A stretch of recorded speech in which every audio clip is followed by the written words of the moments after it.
Landslide elections are when a candidate or party is so popular that they win an election with such a large margin of victory that the race isn't really competitive. Several times in American history, this has happened. But recently, this is more and more rare as we become more divided and our campaigns become more and more competitive. But regardless, it is interesting. It's almost emotional sometimes to see a nation surround a man, a party, their ideas, and to sort of rally around them. And not in spite of another party, so much as just a strong belief, a strong hope, and a strong trust in these particular ideas. And giving a person like any other, the keys to the White House and a sort of power over the direction of the nation and the world. It may be a scary process, unstable or unreliable at times, but when we can put aside our differences as a nation, when we can rally around someone so special to us and put our full trust and support behind them, that's something powerful. I'd like to talk about one of the most important and one-sided landslide elections in American history. Starting off, I'd like to talk about the election of 1820. At this time, incumbent James Monroe was so popular that he ran without an opponent. There was not a single real challenger. This was called the era of good feelings, and the Democratic Republican Monroe was extremely popular. Don't get me wrong, he did have opposition. The Federalist Party, which came from John Adams and Alexander Hamilton decades earlier, but by this time the party was collapsing, only a shell of whatever it used to be. Federalists were extremely unorganized, and besides, they were unpopular, and they didn't even nominate a candidate for president. When Election Day came around, Monroe won over 80% of the popular vote in nearly all of the 332 electoral votes, except for one faithless elector from New Hampshire who voted for Monroe's Secretary of State, John Quincy Adams, instead. This is the highest any president has got in the Electoral College or popular vote since George Washington. 40 years after Monroe's breezy re-election, we were deep in a civil war. The fate of the nation was at stake, and not just because of the war, but because of the election taking place. It's been said many times that the fact that there was an election at all that year was a remarkable thing. Most nations at this time didn't have democracy, but those who did probably would not be holding an election in the middle of any war, much less a civil war. Lincoln had been elected 4 years earlier. Since then, hundreds of thousands had died. Most newspapers called Lincoln a tyrant, an ape, and all sorts of nasty, awful names, and made it seem like the people were tired of the war, and largely they were. The time seemed right for the former commander of the Army of the Potomac, George McClellan, to take over. McClellan proposed putting an end to the war at any cost, whether that meant letting the Confederates keep their awful institutions under their awful independence or anything else. Lincoln's few reasons for hope were the significant wins the Union had recently been having, led by Ulysses Grant and William Tecumseh Sherman. Yet, for all the military had done and was doing, there was a debate whether those in the military should be allowed to vote. Lincoln, though he was afraid that them voting would lose him the election, knew it was their right, and he gave it to them. When election night came, Lincoln won over 55% of the popular vote and 78% of the military vote, and 212 electoral votes to McClellan's 21.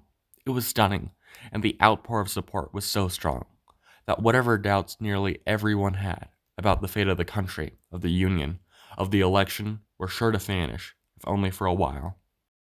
For 12 years, starting in the 1920s, America was under the spell of the Republican Party. This was one of the longest periods of popular Republican rule, behind the post-Civil War stretch where Republicans absolutely dominated the White House for well over 40 years. At this time, Woodrow Wilson was just finishing his disastrous second term. The nation was reeling from the first foreign war in our history, and we were entering an age of new isolationism. America First was becoming more and more popular, and the interventionism of the Wilson administration was becoming less and less. Warren Harding ran and won the presidency with ease. 60% of the popular vote and nearly 80% of the Electoral College votes. In 1923, well over halfway through his term, Harding died. Scandals about the former president and his cabinet came out after his death, and one of the biggest major scandals in the whole of the United States, topped later by Watergate. However, Vice President and now President Coolidge was unscathed. He hadn't been involved in the corruption, and so the era of Republican dominance did not die with Harding. Coolidge won the 1924 election with nearly 30 points over his Democratic rival. Coolidge was even more popular than Harding. He very well could have had a third term if he wanted. Many tried to get him to run in 1928, but he denied, and instead, Herbert Hoover was nominated, winning 58% and well over 80% of the Electoral College vote. Hoover's presidency, fairly or unfairly, is seen as a complete disaster, and the Great Depression happened under him, making him extremely unpopular all across the country. And so, we exited the age of Republican dominance and entered an age of Democratic rule with FDR. FDR carried every election from 1932 to 1944, serving 4 terms. Every election, he won handily. His lowest election results were 52%, 7 points above his opponent, and his highest were over 60%. 24 points above the Republicans. Even after FDR died shortly into his 4th term, his successor, Harry Truman, narrowly managed to win the 1948 election, making for a total of 20 years of the Democratic presidency. FDR today is one of the highest-ranking presidents in terms of popularity, placing behind only Lincoln and Washington. Washington, like FDR, had an amazing command over the Electoral College and the American people.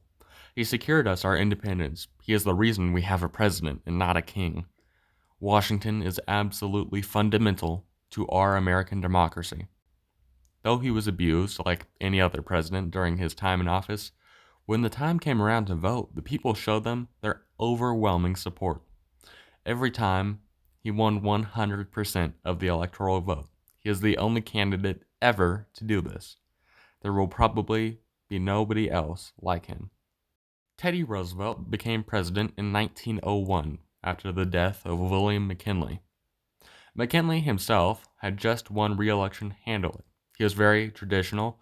He was very much part of the Republican establishment. Roosevelt sort of turned that on its head. He was only ever nominated for vice president because his opponents thought it was a good way to get rid of him, out of New York politics and into the most insignificant office anyone could think of, the vice presidency. Roosevelt's progressive reform was incredibly popular. He managed to deliver on much of his platform, and in 1904 he ran for a re-election and carried the country with 56% of the popular vote and 70% of the electoral vote. 8 years later, after he had already handed the presidency over to his Secretary of War, Taft, he decided he would run against him. He lost that election, but he did place second behind the Democratic Woodrow Wilson.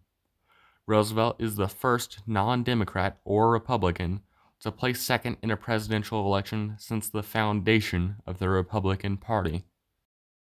60 years later, Lyndon Johnson was running for president. He had become president after the death of President Kennedy, a little less than a year out from the election.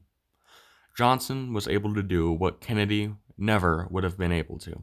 He was able to get much of his civil rights platform through. He was able to pass the Clean Air Act and the Equal Opportunity Act, starting the war on poverty.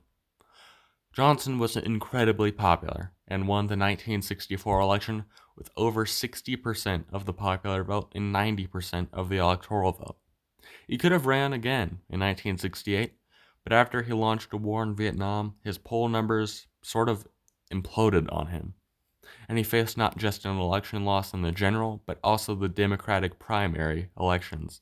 So he surprised nearly everyone in the country by deciding not to run for re-election. In 1972, after winning election by the slimmest of margins in 1968, Richard Nixon chose to run for re-election. By this time, some parts of the Watergate scandal were coming out, but not completely. Yet, Nixon was polling higher now than ever before. He was also running against George McGovern of South Dakota. McGovern was seen as crazy liberal, so far to the left as to be completely unreasonable. Nixon won over 60% of the popular vote to McGovern's 37%. It wasn't even close. To this day, Nixon's margin of victory, 23 points over his opponent, is the highest for any presidential election.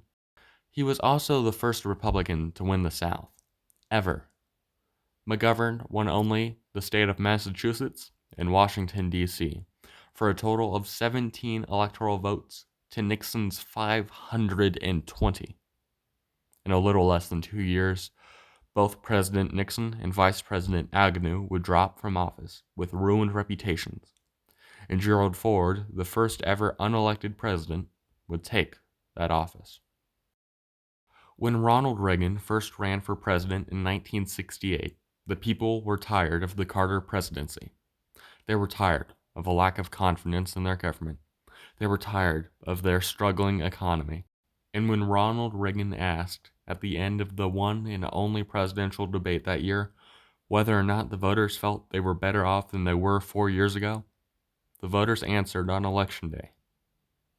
Reagan won by 9 points over Carter in that election. 4 years later, he was up against Carter's former vice president, Walter Mondale, and he won by 18 points over him. Later, Reagan's vice president, Bush, ran for president and won by 8 points over his opponent. This was a significant change in direction for the country. Reagan has been called the first real conservative president since the 1920s. He offered something few candidates have, and he got the people excited about being American, about voting, and about their future. That is an incredibly powerful ability as a leader, and he was a master of it. To this day, many of these presidents on this list are largely beloved, with a few exceptions. This is a short list, hardly comprehensive, so here are a few honorable mentions. There's the Jackson age, the Republican age, and especially 1868 to 1872, and really the whole of the Democratic Republican era. Thank you all for watching and listening. I hope you enjoyed, and I hope you subscribe to my channel here.